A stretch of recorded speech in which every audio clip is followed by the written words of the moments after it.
All right, we're on live Sports Steady Radio. We're going to be talking some NFL, a little bit of NBA stuff. A lot of things going on across the National Basketball Association as well as the NFL.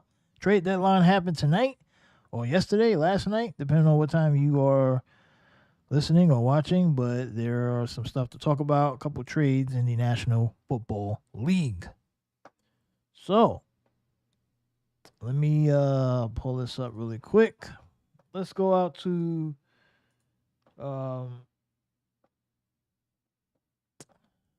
oops. Uh-oh. Screen's kind of messed up. Damn. Where is the fucking picture? Shit. All right. So we having some technical difficulties really quick. Let me see if I can figure it out before it's too late. Yeah, so a couple trades happened in the NFL right before the deadline. And we know about these trades because these trades happen and teams are thinking that they're going to be better for these deals, right? And we know they're going to be better because I'm saying they will be. So if you are a fan of the 49ers or the Vikings, the Washington Commanders, how are you feeling today after your team made deals to try to improve the roster for the present and the future? Oh, how about the Jacksonville Jaguars, right? Where all the Duval fans out there, Duval County, how they feeling about the offensive line improvement for their team? Well, I will say this. The Jags did a great job. Detroit Lions also did pretty well adding Peoples-Jones to that wide receiver core in Detroit. 49ers probably won the day with Chase Young, adding that man to a team with Nick Bosa, right? That defense is going to be a problem. Good luck trying to do anything against that 49er front defense. Good luck. So we can talk about that if you want. Of course, we can also talk about the what else could we talk about? We could talk about the NBA. We got some NBA action going on. We got the San Antonio Spurs, who were down by 20 at one point in the game. In the beginning of the second half, they were down by 20. But from the Suns, they have come back in that game with about 2 minutes to go, and that's a 2 to 3 possession game. So some drama in Phoenix as the Suns are having a hard time closing out the San Antonio Spurs. 2:08 to go in that one, 112 to 107. So we'll keep an eye on that. And look, to be honest, the NBA season to me doesn't really start until Christmas, but the phenom of Wembanyama is taking over the NBA world. So that's why we're talking NBA. But earlier, the New York Knicks went out to Cleveland and beat the Cavaliers 109-91. Julius Randle, 19 points, 10 rebounds, and 2 assists to lead the New York Knickerbockers to victory. Donovan Mitchell led the Cavs with 26 points in the loss. The Clippers at home with James Harden, trading for James Harden. We're going to talk about that. 88-71 into the third quarter over there in LA as Harden was traded to the Clippers. And Harden, who I believe has not played tonight because the trade is like happened.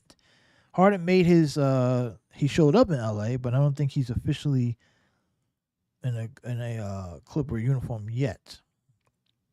I don't think he plays tonight, as that deal is still going on. But Westbrook, Paul George, Kawhi Leonard tonight, 27 minutes, 4 points on 1 of 7 shooting.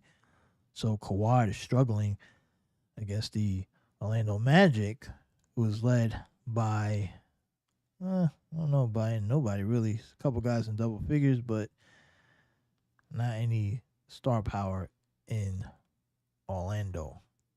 So, a couple games on the docket in the NBA. We keep an eye on, but we got drama in Phoenix, fourth quarter. We will keep an eye on that game and more here on Sports Steady Radio tonight. I mean, I gotta come up with a name for this because I might want to do this like a 1 hour thing. Tonight we're not gonna be here for 1 hour. We're gonna be here for about 45 minutes. But I want to try to make this maybe a 3 time a week, maybe a nightly thing for 1 hour. It's got to be late though, so we can have games to talk about here on Sports Steady Radio. But maybe even do some callers as well if we get big enough. Right now we just getting started. But also don't forget to subscribe to this Sports Steady YouTube channel, Sports Steady TV, as we have been deplatformed on many platforms. We might also switch over to Rumble at some point because we just got demonetized from Sports Steady TV. The TV network for Sports Steady TV was shut down, at least monetarily shut down by YouTube for no reason. We don't know why. They don't tell you why. So the whole network is in we had to lay people off because we couldn't pay them.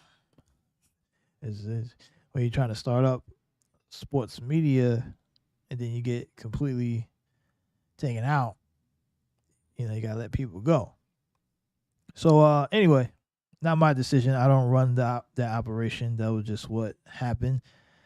But can't really talk more into it because it's kind of confidential. But anyway, so we might do this like 3 times a week. Maybe every day, maybe on the weekends, or maybe after any major sporting event. But it's only gonna be for like an hour. I only can give you guys 1 hour of my time because I am a busy guy. I'm running other stuff and I can't do this full time. We would like to have somebody to do this full time, but we got to get some money. You can't pay nobody. Maybe find an intern or something. Who knows? Intern. Hey, that's shit. They do it all the time, man. You think all those people on radio are getting paid? Those people are not, man. They out there got them on the label of internship. That's how they get away with it. All right, so let's go out to let me see if we can find what can we find? Let me see if I can find something.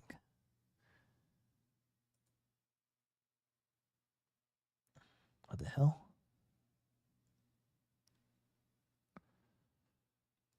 Yeah, I don't know. Oops. That ain't it. Oh, wow. All right. So, this is what I was looking for. There we go. So, we got some stories to talk about. Maybe we could talk a little bit about this Marcus Jordan situation. Marcus Jordan marrying Larsa Pippen, who's the ex-wife of Scottie Pippen, and all that drama, craziness, wild stuff. But Marcus wants his dad to be the best man, and we already know how Michael feels about that. But so that's gonna be kind of weird. So let's see if we can find out what's going on with this Spurs game. Okay, Magic now have they have a big lead, but what about the Spurs? There was a Spurs game. That's the point. That's the game we care about. We don't care about Magic Clippers. I like how the social media people are so funny, right? Like, you gotta love social media sometimes. Paul George having a big night.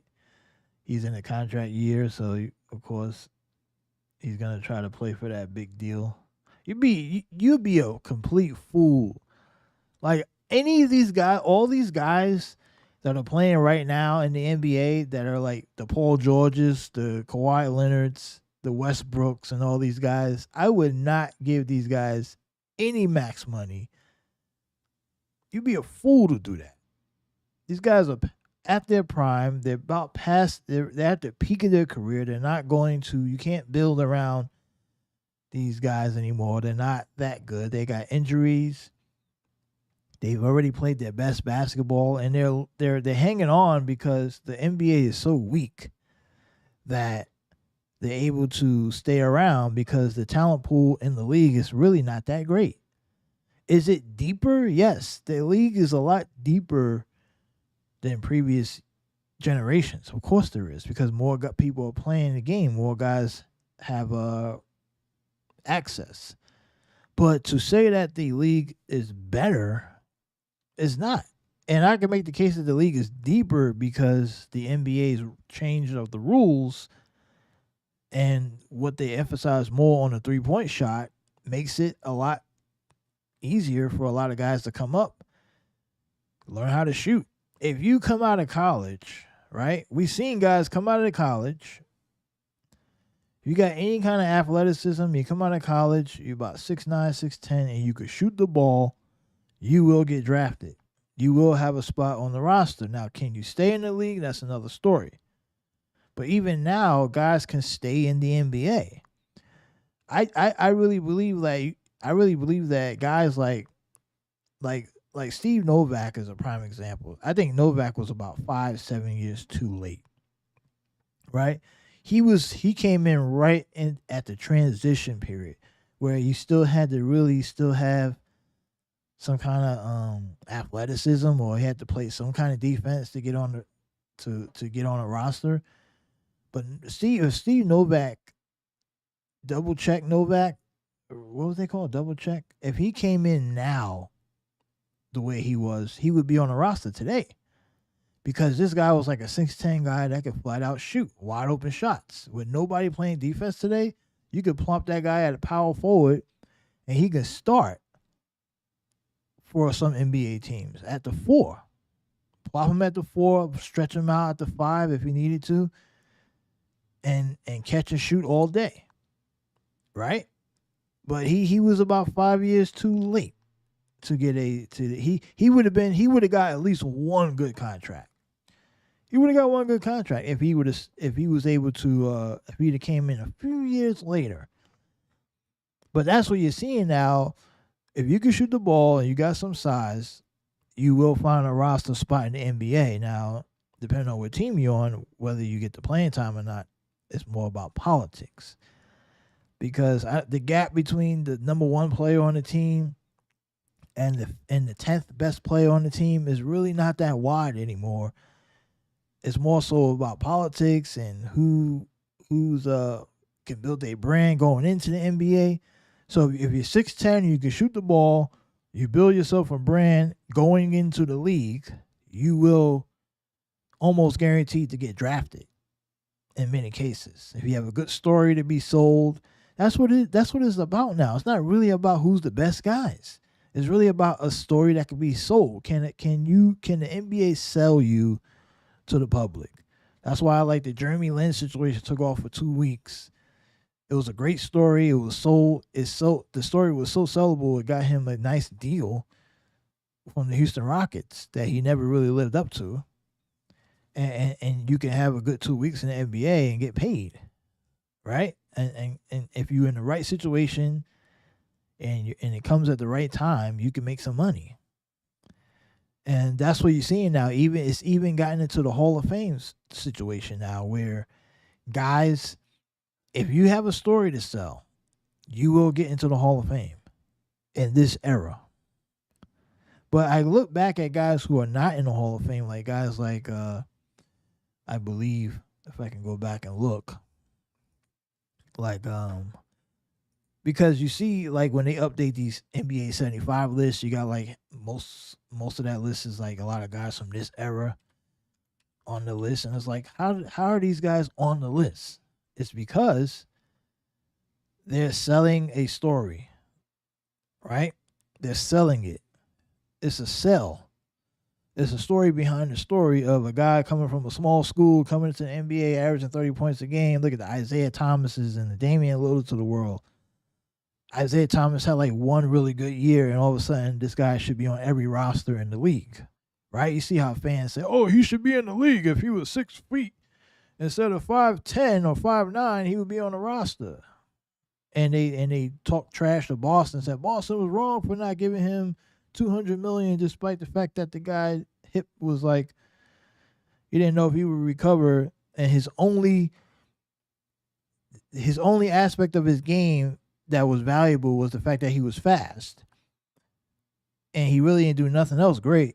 He was fast, he could score, but we must give him $200 million, despite the fact that the guy may not have a hip, and he had a long road to recovery. That would have been a disastrous move for Boston if they did that, and they would not have recovered to this day. They would have been hurt by that.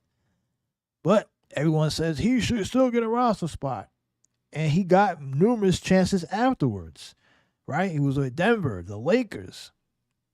Two teams that were in competing mode, and he still couldn't make it. But then he goes on a podcast and says, "Well, you think you're not in the league today because of your height? Oh yeah, that's the reason why. Come on, dude. You were the last pick in the draft. A team took a fly on you. You made the most of your opportunity. You got hurt, and you're still bitter because you thought Boston should have jumped out the window because you had that one MVP season, and you thought they should have paid you all the money. No, that's not how it works. It's unfortunate you got hurt. It's a tough business, but that's what happens when you get hurt. That's what happens. And you can't do nothing about it. It's the way of the business. But I want to talk about the point with the Damian Lillard and Isaiah Thomas thing is that you look at a guy like Kevin Johnson, right, who's not in the Hall of Fame and not on the NBA 75 list, who I believe should be on that list. I think Kevin Johnson should be on that list over Damian Lillard. Kevin Johnson, underrated amongst NBA history, right? This is a guy who is a career 18-9 on 50% shooting as a guard in an era where you can beat guys up. This is a 6'1" guard. This is not like a 6'6" guy. This is a 6'1" guard, played in a physical era, right? A 5-time All-NBA guy, 3-time All-Star. Well, those don't look sexy, but he played 735 games. He didn't play 1,000 NBA games. He played 735 games, which was, roughly, was it the most amongst his era? No, most guys played between in the peak of their careers at that time was about 800, 850, maybe 900 games. That was roughly anywhere between 750 to 850 was roughly the standard. Now, so he didn't play a lot of games considering, but still when he did play at the peak of his career, right? When they look at the peak of the prime of a guy's career, let's say between the age of 89 and 90, 97. That's like the chunk right there. And this guy was at that point, right? His 12 years in Phoenix, he was a 19 point per game guy, 19-10 in 12 seasons with the Phoenix Suns. So that's the bulk of his career. At the prime of his career, from 89, I'll say 89, he was over a 20 point per game guy multiple times.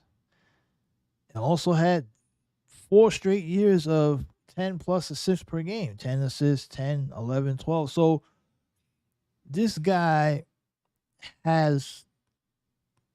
he was very good in the early to mid 90s, right? Throughout the night, he's one of the better 90s guards in the league that no one talks about. We talk about that era with John Stockton, Gary Payton. you could say that Kevin Johnson was Kevin Johnson was probably the third best guard in the 90s.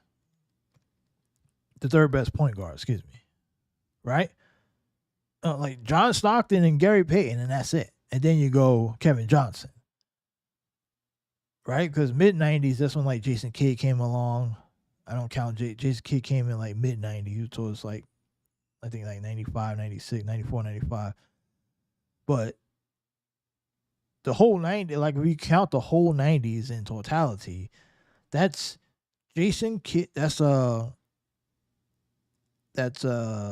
Stockton, Gary Payton, and Kevin Johnson. And Kevin Johnson is not that far off from the other two. As great as Stockton was, Kevin Johnson was better at scoring, but he still put up big assist numbers, and he was consistent. Gary Payton was a good scorer, but I still think Kevin Johnson beats him in the assist department and the peak for peak. So it's not like, and Kevin Johnson was shooting over 50% at this time. 50% shooter, roughly. 49%. He was roughly always between 49 to 50% in the 90s. So why is Kevin Johnson overlooked? He was the third best guard, the third best point guard in that era, in that decade. Right? He was the third best point guard behind Stockton and Gary Payton. And it's not even that far of a gap, to be honest. Now, Gary Payton, he got the finals appearance with Seattle, but Kevin Johnson also had one. Kevin Johnson got there with Charles Barkley. They got to the finals. Also, they were competitive in the Western Conference. John Stockton, you know what he did with Karl Malone. So Kevin Johnson overlooked over the long term because he was in the Western Conference playing against guard. He probably would have made more All-Star appearances if he didn't play behind Stockton and GP. And the reason why I say that is because if you look at his numbers and you prorate them to today's game, he's an All-Star almost every year. 89, 90, 81 games, 39 minutes a night at 22 years old, averaging 20 and 12, doesn't make the All-Star team. Now, a guy averaging 20 and 12 with about 2 steals a game, shooting 50% from the floor, doesn't make an All-Star team? He makes an All-Star team almost every single year, but he probably doesn't make it in the West in 80, 89 because you got Magic, who was still pretty good, Magic Johnson, who I think he was one of the best point guards in the league up until that point before the whole thing. Then you had John Stockton. You got, I think Payton came later, but it was still Magic and others. So Kevin Johnson, this is what I'm saying. Kevin Johnson had to go up against Magic Johnson at times, John Stockton. He's going up against the best guards in his era and holding his own, putting up some impressive numbers.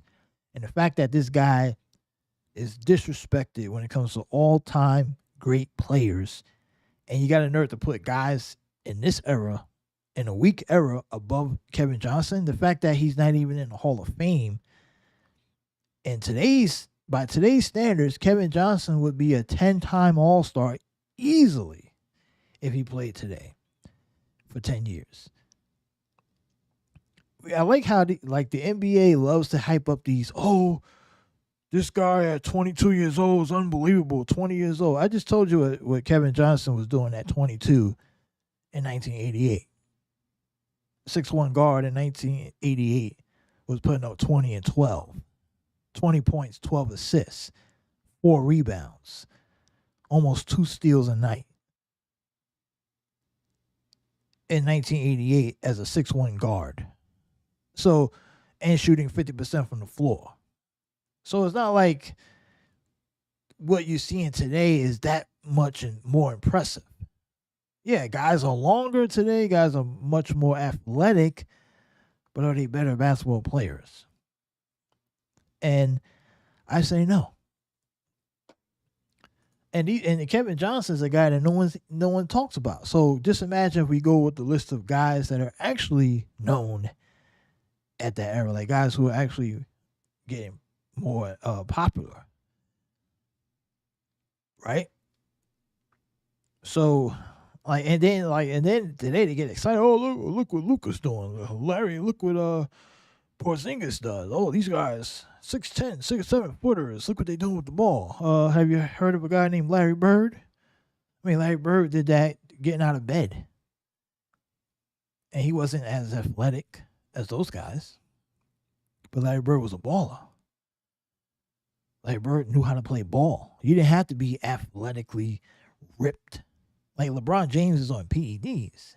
We know that. He's on PEDs. He's on some kind of enhancement. We know that for a fact. Come on. And Larry Bird's another guy who's quietly going from one of the greatest to saving the NBA to almost being forgotten, and is now may be considered one of the most underrated players, because people are not even talking about Larry Bird anymore. Like when they talk about these top lists across the board, Larry Bird fails to get mentioned now. It's almost like you're trying to get rid of Bird. Luckily, they had the Showtime thing, and Bird was unbelievable. And they gave Bird a lot of, airplay in that TV series, like far as his character. But if you take that out of the equation, it seems like Larry Bird is being forgotten amongst NBA's casual fans. Like today's fans, or anybody under the age of 30, they can't. It's unbelievable to them to know that a guy like a Larry Bird was that good, because of how excited they get over the average white dude who is athletic and can play ball at like a school like a Maine or Kentucky or Duke. They say, oh my God, this guy. They get so excited over this guy, but have you heard of a guy named Larry Bird? Bird did all of this in the 70s.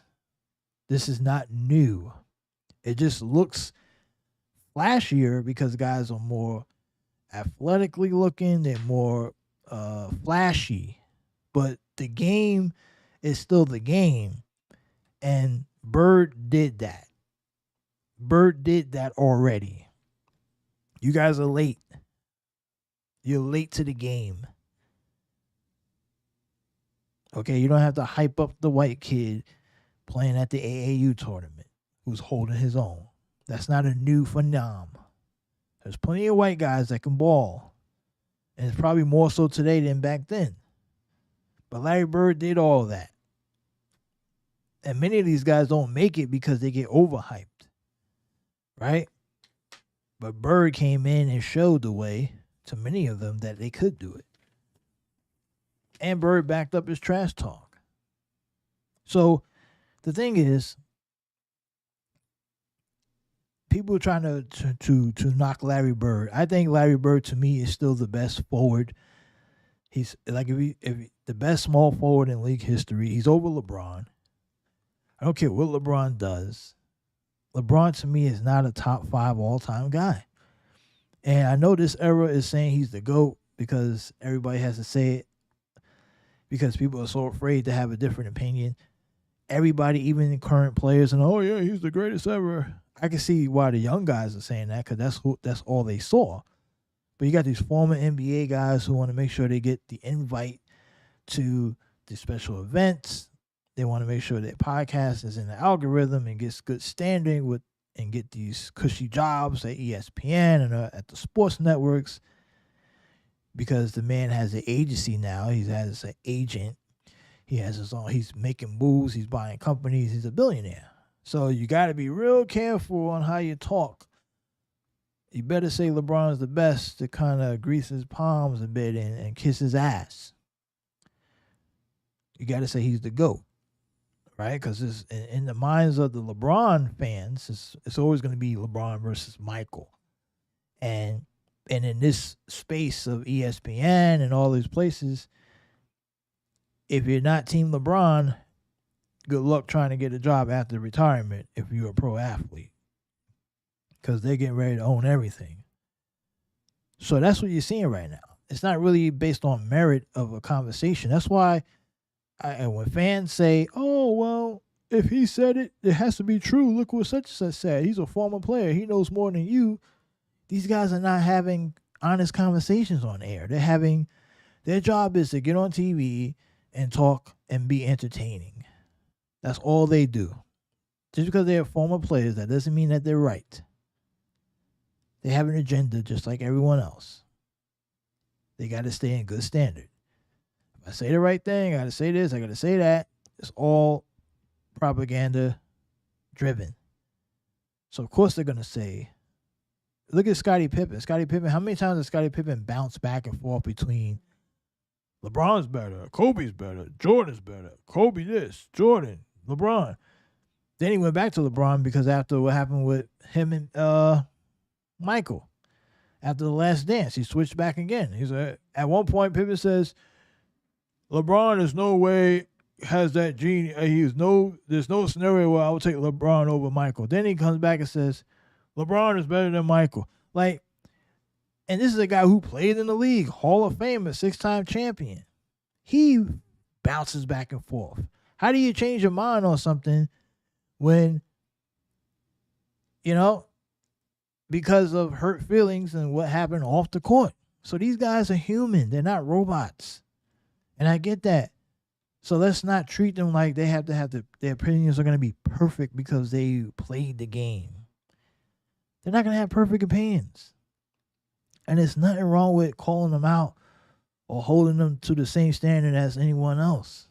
They're not special. You guys got to stop treating these former athletes like they're special, like whatever they say goes. Don't worship celebrities. They're wrong oftentimes. Shit, I think Larry Bird is wrong.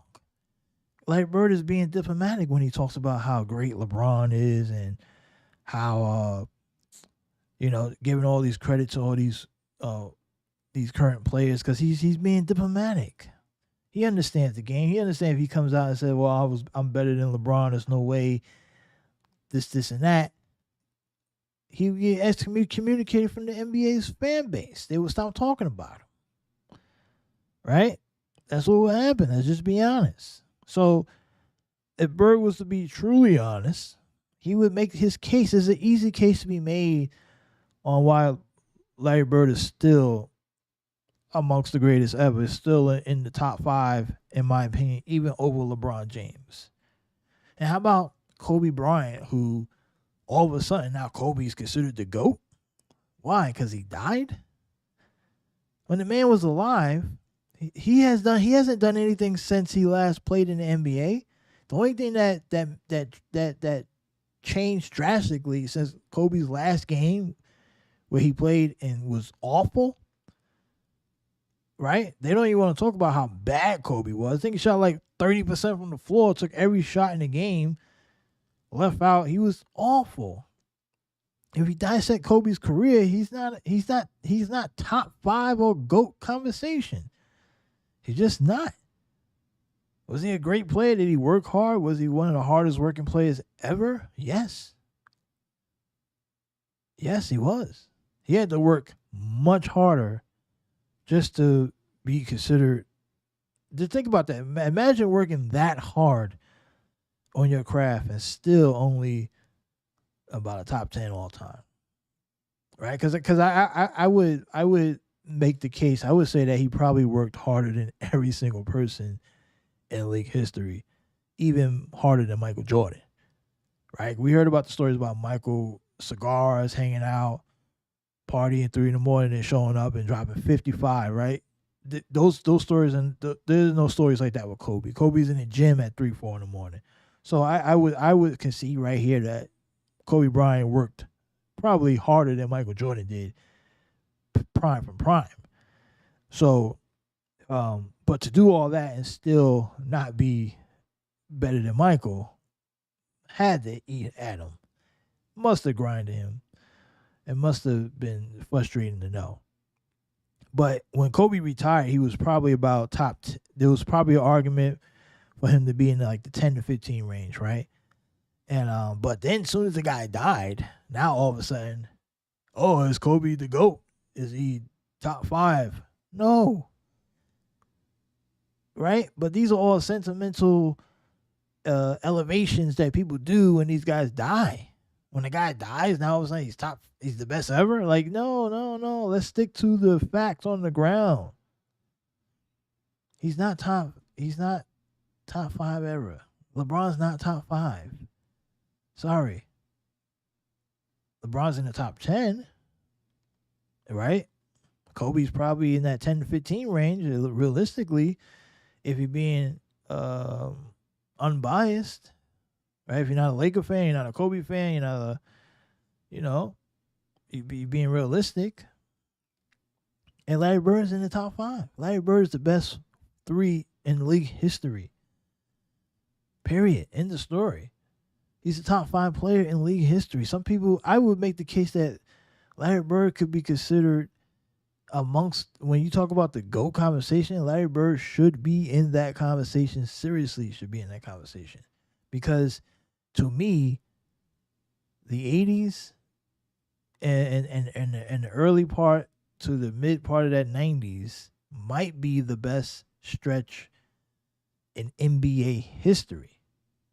That's the golden goose of NBA skills across the board. Yes, there'll be detractors that'll tell you that, hey, there was some expansion teams that came in like Toronto and Miami and all this other stuff. Yeah, that's true. But there was talent to fill the league. There were talented players that came in. There were guys who can play ball. And a lot of these guys didn't even get to win during that time in the 90s because of Michael Jordan. Right? Think about it. Let's take the teams from that era. Take the Golden State Warrior team, the Run DMC or whatever they call themselves. You dump that team in today's NBA, they're winning 65 games easily. And that team wasn't even one of the better teams in the 90s. But you take that team and you dump them in today's game, they're winning 65 games. Chris Mullin today would be averaging 35 points a game. Chris Mullin. Peak Chris Mullin was about at 25 per night, easily, in his era. Chris Mullin today, you put Deathless Shrimp in today's NBA, 6'10" guy that can stretch the floor, shoot, can get to the hole, he's averaging 25 a game today as the number one option. So, and these are guys who were considered all-star players in their era, but not amongst the top 5 guys. Like Mullin, had a pretty good year. Deathless Shrimp was pretty good. These guys were really good, but the league was so loaded. And let's not talk about the depth of the league, right? Great NBA centers. David Robinson, Hakeem Olajuwon, who had, everyone talks about Hakeem's mid-90s run where Hakeem was already like 8, 9, 10 years in the league when he had the Rockets in the finals back-to-back. But I think early Hakeem was pretty damn good too. He had some battles. I believe he got to the Western Conference Finals in like his second season. It was second year or his third year. He was in it was like 80. I gotta look it up. But Hakeem Olajuwon, if I'm not mistaken, and this is early Hakeem, right? Hakeem came in 85. He was in that Jordan draft, 84, 85. Immediate all-star first year, right? 22 years old, averaged 20 points, 12 rebounds. And remember, going back to what I told you about Kevin Johnson at 22 years old was putting up 20 and 12. And he didn't even make an all-star team. Hakeem Olajuwon, 20 and 12, all-star, rookie, 82 games, 35 minutes a night. 53% shooting from the floor. Now, I believe it was the second season for Hakeem where the Rockets. So first year, the Rockets win. Hakeem as a rookie comes in. The Rockets won 48 games. They lose in the Western Conference first round to the Jazz, right? And then the second year, right? The second year, they win 51 games. They go to the Western Conference Finals. No, actually, they went to the finals. Excuse me. They beat the Lakers. Now, this is Hakeem Olajuwon's second year in the NBA, right? Second year. Center, second year, 51-win team. They first round, they beat Sacramento. They sweep them. Second round, they play the Nuggets. A pretty good Nugget team back in 85, 86. This was the team that had Alex English, Fat Lever, and those guys. Alex English was probably one of the premier scorers in that time. He was averaging about 30 points a game in that series. So, and English was 32 years old. He was a veteran, NBA vet. This was a well-rounded veteran team for Denver. Not a slouchy team, but and it was a 3 seed. Houston was a 2 seed. They took care of them in 6. And then they go on to the Western Conference Finals in 85, 86. They take on the Lakers, right? They take on the Lakers, and they lose. Excuse me. No, they didn't lose that. They beat the Lakers, I believe. Yeah, they beat the Lakers. The Lakers were the 1 seed. So you got Hakeem Olajuwon, who's he's a second-year pro. He's got a 51-win team in his second season, 4-1. He's 23 years old. He's leading the Rockets to the NBA final. Now, Hakeem also had Ralph Sampson, who was 25, who was also pretty damn good. They had that nice little early Twin Towers before the Twin Towers, per se. But that Rocket team was pretty solid. But it was led by Hakeem Olajuwon as a second-year player. And they beat the LA Lakers, 84, 85, 86 Lakers. Now, Kareem Abdul-Jabbar was 38. He was up against it, but he still played. Hakeem was still playing 38. Kareem was still playing 38 minutes a night. Magic was there. Worthy was there. They had a nice threesome, right? And Hakeem dispatched them out of the playoffs in 5 games. Dispatched them. Hey, goodbye. You got a new big in town. I'm running the league. So Hakeem beats them, or knocks out the Lakers, and ended up in the finals against the Boston Celtics, where they lost in 6. But Hakeem Olajuwon, who people, when they talk about top 5 all-time guys, Hakeem could be in the conversation at some point. But this is how good the talent pool was back in the 80s and 90s, right? And this is second year Hakeem. So we see, so this is second year Hakeem Olajuwon. This is why I say that the 84 class was probably the best class in NBA history, because all those guys very quickly saw success, and even Michael took him a few years to get going, but Hakeem, second year in the finals, right? We seen what Barkley did when he got to Phoenix and led them. But even before that, Barkley was on some decent teams in Philly before they ended up blowing the thing up. We've seen John Stockton and, was it Stockton? One of those guys played. I think Stockton was 84 as well. So, and Hakeem putting up big numbers, but you know, you go up against Larry Bird, it's a different story. Larry Bird, that Celtics team, arguably the greatest Celtics team in NBA history, right? The Celtics was no joke, led by Larry Bird, Kevin McHale. I mean, and this is 29-year-old Larry Bird averaging near triple-double in that series as they took care of the Houston Rockets. So, you have to. This is the strong point of the NBA right here. Like I said, 80s to early to mid 90s is the best of the NBA. That's where all of the records are set. That's where all the best guys are at. And players like Kevin Johnson played in the middle of that era, and they get no respect despite putting up great numbers.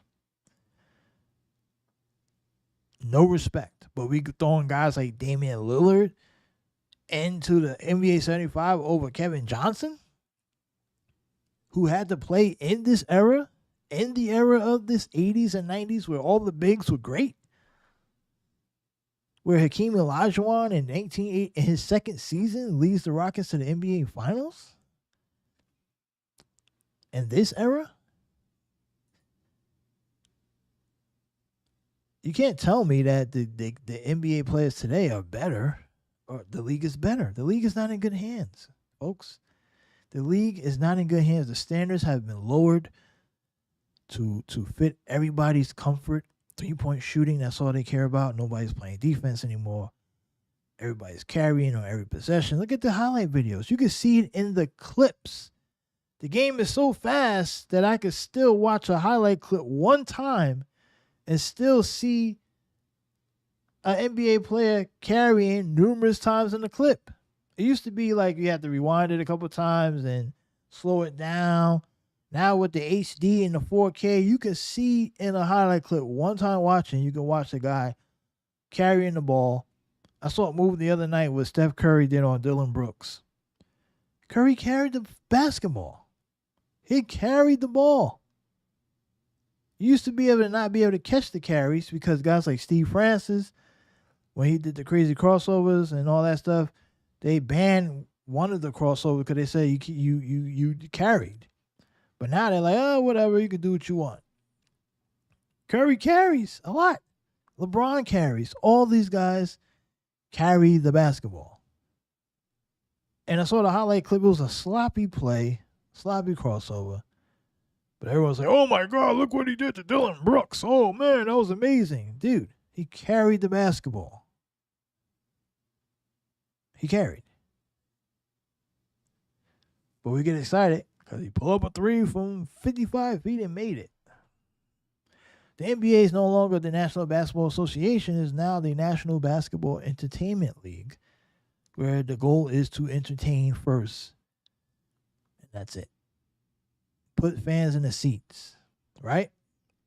And unfortunately, this is something that will be problematic for the WNBA moving forward because they don't have that type of entertainment. Yeah, you can water it down and try to pretend that people care about the NBA, WNBA. They're literally paying people to sit at WNBA games. They had to pay people to go to the All-Star game, give away the tickets. Nobody cares because the athletes, the female athletes today are stronger, they're bigger, but their game is not better. I would make the case that the early portions of the WNBA back with like Cynthia Cooper, Cheryl Swoops, Rebecca Lobo was probably a better time to the WNBA, where they should have built it off that instead of going into this whole different dynamic of trying to guilt people into liking the sport. And that's what you're seeing now. They're trying to buy equity, but it's not going to work. It's not going to work. And you know what the funny thing is? I think that the NBA is surviving. See, I used to always think, well, man, the WNBA is surviving because of the NBA. But in reality, I think the reason why the NBA continues to fund the WNBA is to run cover for how bad the NBA is. So if they compare the leagues, say, well, you know, if we continue to fund the WNBA and show the world that we are inclusive and we support women, maybe people won't notice how bad we are and how bad of a product we are putting out. Because if you compare, like, well, would you rather go to an NBA game or go sit and watch a WNBA game? Of course, you're going to watch the NBA game 10 out of 10.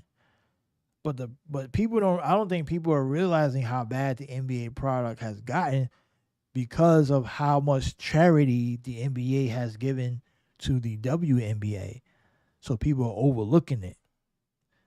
But in reality, the NBA game is unwatchable at times. And they're talking about expanding and expanding to more teams. Are you kidding me? That's the last thing the NBA needs to do, is to expand. Expansion should not be on the table.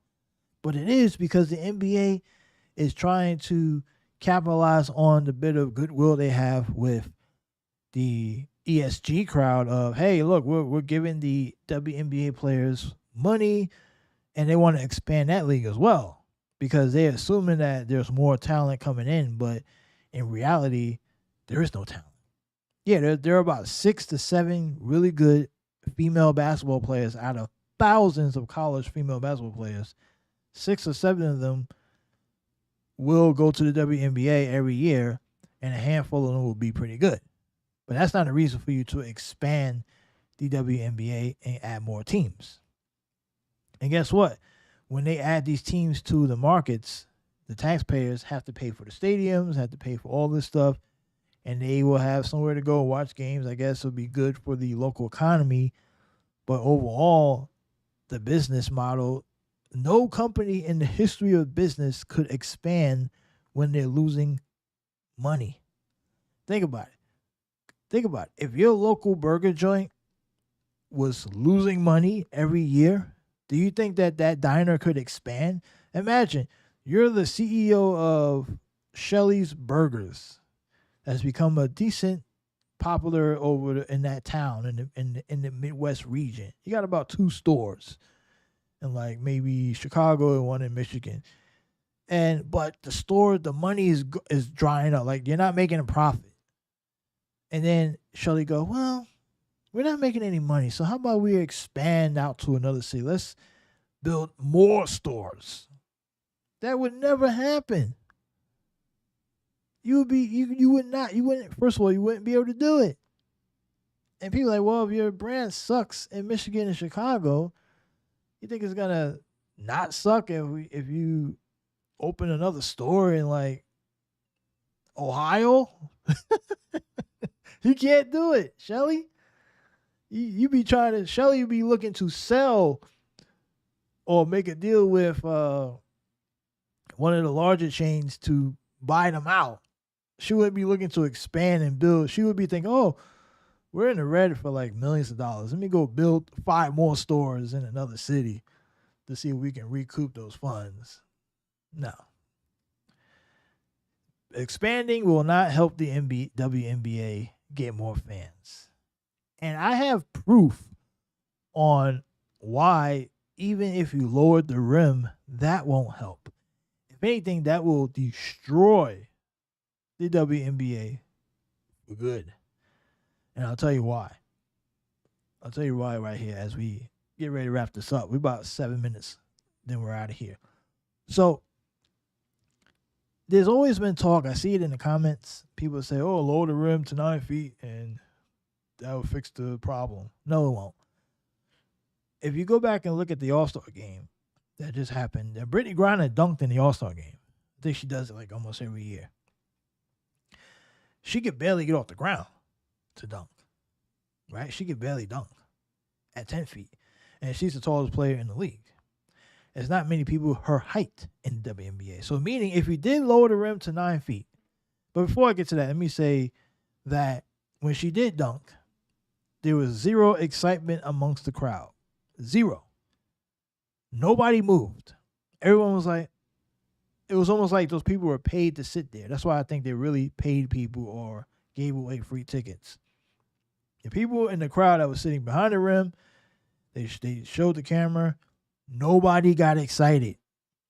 So if no one got excited when Brittany Griner dunked at the All-Star game, which is supposed to be the most exciting event for the league, what makes you think that that's going to bring more eyeballs?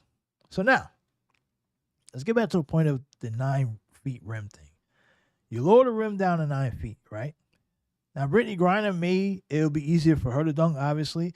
And now, when Brittany did barely dunk the ball at 10 feet, she was on a fast break with no defense. So that would mean that if you lower the rim to 9 feet, how many opportunities does a player get to a running head start to dunk? Are you going to take away the rules of travel? Are they going to be allowed to take 5 steps to lift up to dunk? Like, how would that actually work? Because the standard fast break to the rim, I still don't think many players would dunk even on a 9-foot rim. Okay? So then the next question would be, let's lower to 8 feet. No, that is not the answer.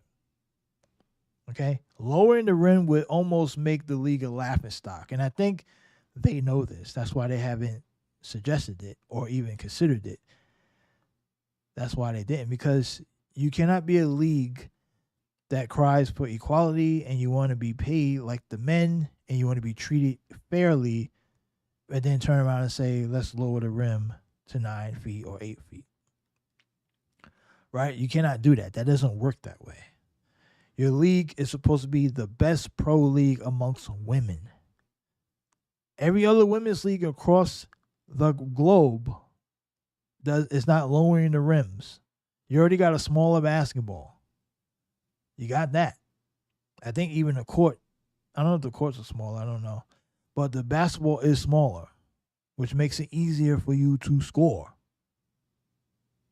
Because a smaller ball into a larger hoop, the ball goes in more. That's why I think it's hilarious when they thought that girl for the Liberty can outshoot Curry. Because she outshoot Curry on the standard basketball. How would Curry shoot if he was able to shoot with a smaller ball into a bigger hoop? Right? Because we know how shooting works. The eye coordination with the hoop. So Curry has an open, it's like almost, it would be like Curry shooting the ball in a wide open sea. Right? With a smaller ball. Curry probably shoots, if Curry played in the WNBA and had to shoot the ball, he probably shoots like 70% from the floor. Most guy players. Okay? So that doesn't work. You have to keep the game what it is and hope that the players get better at the lower levels. If you really wanted to improve the WNBA, what you do is you improve the game on the lower level, meaning you make more investments on the lower level. That's how you improve it, because the NBA can also get involved in this if they want. They can invest if the money is the issue and the NBA is already paying them.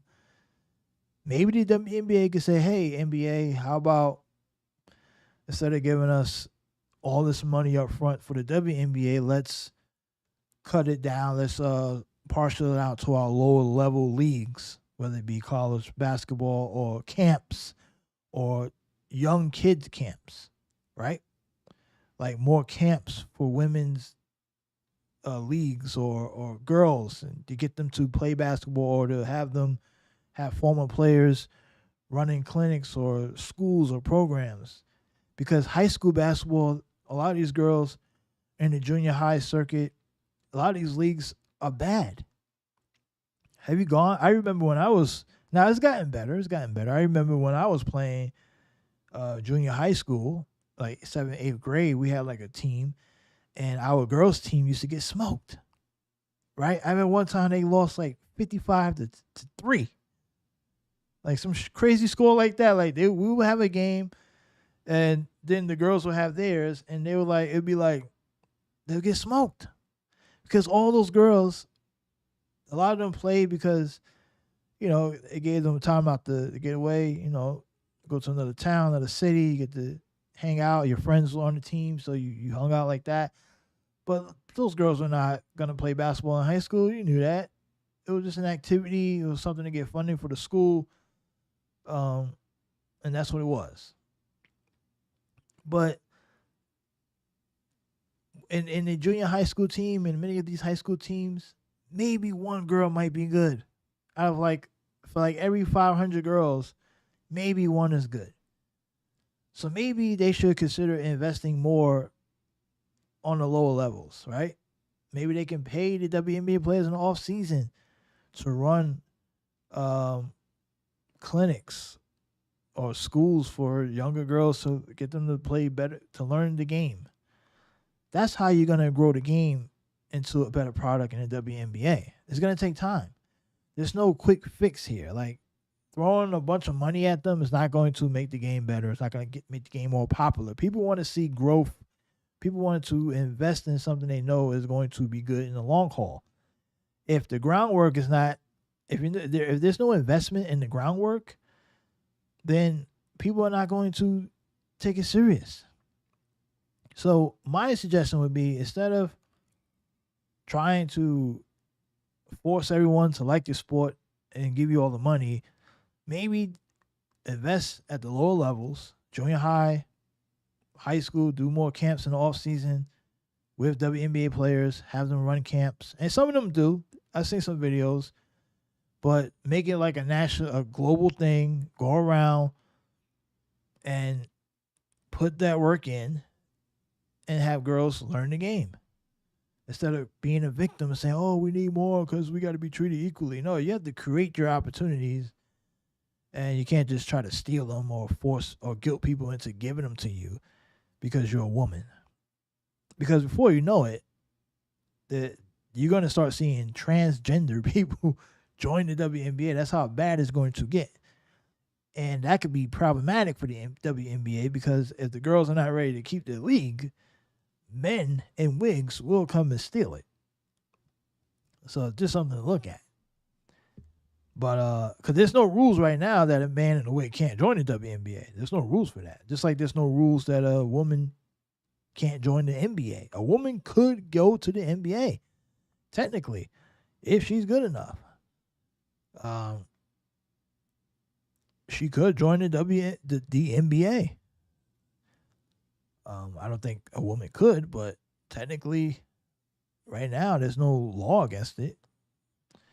So we'll see. Now, in closing, we heard the story. I know I didn't get to the story. I didn't get to some of the other stuff that was on in the NBA. Let me see what happened real quick before I close out on this WNBA topic.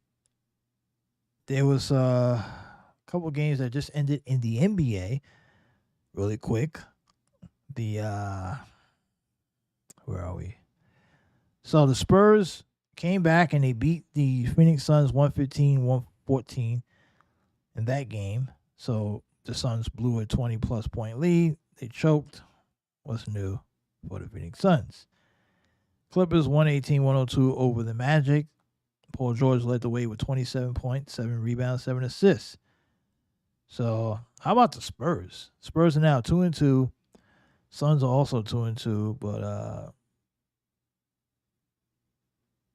Kendall Johnson, Keldon Johnson stripped the ball from Kevin Durant with 1.2 seconds left and scored a layup to give the Spurs the victory. Keldon Johnson had 27 points. So Durant getting stripped again. So we've seen that in the playoffs. So that game happened over at Footprint Center. Footprint. Who the hell names this shit? Footprint. What did Wembanyama do? Wembanyama, 28 minutes, 18 points, 8 rebounds. A well-balanced attack for San Antonio. They had about 2, 4, 5 guys in double figures. So San Antonio playing well. You got to like it. Good for San Antonio. Good for the Spurs. Kevin Durant led Phoenix with 26 points. And Eric Gordon had 20. And not much going on. Bradley Beal did not play. He had back spasms. Devin Booker had a left ankle sprain. And a lot of guys were out. Coach's decision, Bo, many others. Don't know what's going on there. But that is it for the NBA. So to close out this episode here on Sports City Radio, I will say this, that you heard the story about Outkicks Clay Travis. He he offered $1 million to the WNBA champions that they couldn't beat a high school boys team. And the story's been trending for like at least, I think it trended for like 2 days. I don't know if it's still trending. I think it was like last week's story for the most part. It's hilarious because the WNBA, I don't know if they responded. I heard the Aces have been quiet about it. Now, but if you're the Aces, you can't take that challenge at all, even if they offered that money, because if you want to hold any type of integrity to your league, you must not get into these goofy challenges to embarrass your league. So by even responding to it, you pretty much acknowledge that your league is a joke. Now, we all know the WNBA is a joke, but the WNBA, they got about 5 years, honestly. And we'll see what happens, because I think that there's about 4 or 5 good players now in college basketball that would be assets to the WNBA. But the problem is with the finances, with the NIL deals, girls are not going to be quick to leave college basketball, even if they're good, right? So the WNBA has to sit there and wait for these players to come. And this is good for the NCAA. NCAA loves this. They're like, yeah, these girls can stay around, make some money. And I heard Angel Reese talk about that, how she would stay in school because she could make, a lot of money at LSU than she would as a WNBA player. Now, Angel Reese is really, I think she's slightly overrated, but she's going to make a lot of money in the NCAA. She's getting sponsors now. I think Shaq got her a sponsor deal, so she doesn't have to rush to go to the WNBA. She doesn't want to. I think she's like a sophomore now or a junior, so she'll probably be there for another 2 years. But you have like Caitlin Clark. Like, these girls are all like Caitlin Clark. I think she's going to be, depending on where she goes and plays, she's big in Iowa, obviously. They think they had like 50,000 at a game, at outdoor game. So she has fans. She's gonna, I think Caitlin Clark is gonna be way more popular than Angel Reese, as far as like, but Angel Reese seems to be more marketable, at least right now, because Angel Reese is a woman. She's a girl. I think she's single, or she's in the cultural space, so she's gonna be more marketable. Caitlin Clark seems to be a little bit more reserved, more of a traditional oriented type of person. She just likes to play ball. She's like, I mean, I'm sure there's some deals out there for her, but I don't think the crowd that would be into her will transition to the WNBA like Angel Reese is. So Angel Reese will capitalize on the next level more so.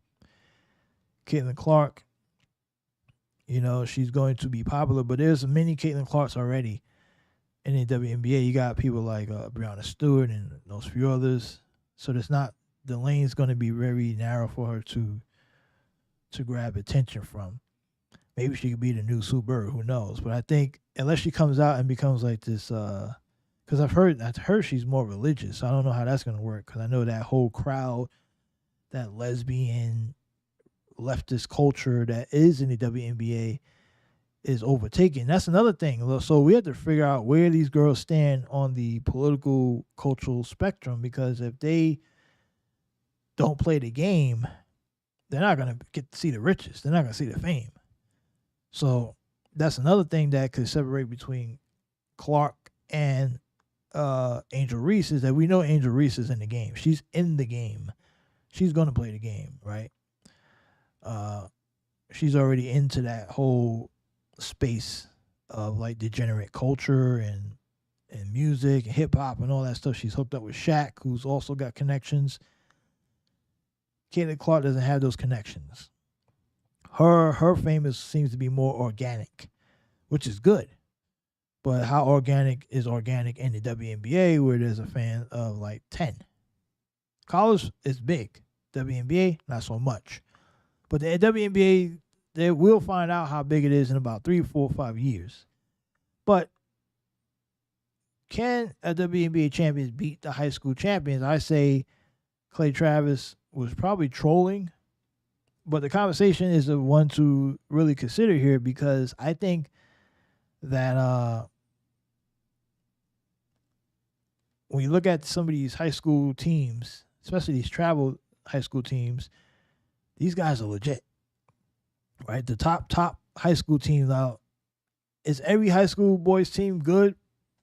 Every like high school state champs? Probably not. But there are some that are really good. Some of these guys can probably beat Division II men's teams. We know the impact on high school freshmen when they go off to college and how good they are if they're really good. So the question will be, will there be enough of these guys to overtake a professional women's team? And I still say, yeah, even if there's only a handful of them on a roster, because the best high school champions, the best teams in the country of high school champs, have about 3, 4, 5-star recruits, like guys who can go to any of the top D1 schools. And then the next question would be, because if you think that, then you got to think that every single Division I school, Division II, or even Division III program could beat the WNBA champions. And that is a fact. So the WNBA has a long way to go. They got to fix their league, and it starts with the ground up. You got to get to the point where you have high school powerhouses of female ballers. You need a handful of them across the country. And you need to take advantage of building off of the NCAA's popularity. That's how you do it. Honestly, I think you go the other way. You use the college basketball's popularity and you build off of that. And that's how you do it. Because even in college basketball, as popular as the NCAA tournament was for the women's team, it was only popular for like a week or two, right? Out of like hundreds of schools, only like 3 are good. Maybe 5 at the most. You got the UConns, you got the LSUs, South Carolina's, Louisville, and every once in a while, maybe another school here and there. But for the most part, most of the schools, like 90% of the college female basketball programs suck. And there's really no ballers. All the top girls are at like 5 schools. So it starts at the bottom. I really think if they get built from the bottom, they can improve their talent pool. That's how you save your league. That's how you save women's basketball. Or you can just take the shortcut and allow trannies to jump into the league. You can just let he-she's with wigs come in and play and then dominate your league, and boom, you're going to have some Joanna man. Oh, my God. All right, I got to get out of here. All right, guys. That's it for Sports Steady Radio Live. We're going to come up with a name for it. I might call it like Sports Steady Tonight or something like that. I don't know. Got to come up with a name because I need a name. And we'll probably do that probably next week. We might come back one more time this week, and then the official show will probably start either next week or sometime in. Maybe I'll come back in January with it. Yeah, that's how I'll do it. January will be official start. I'll have to go through the details. But, guys, have fun. Enjoy whatever you got to do. Take care of yourself out there and be safe, because we're living in a crazy world. And that's all I got to say. Sports Steady Radio signing off. Peace.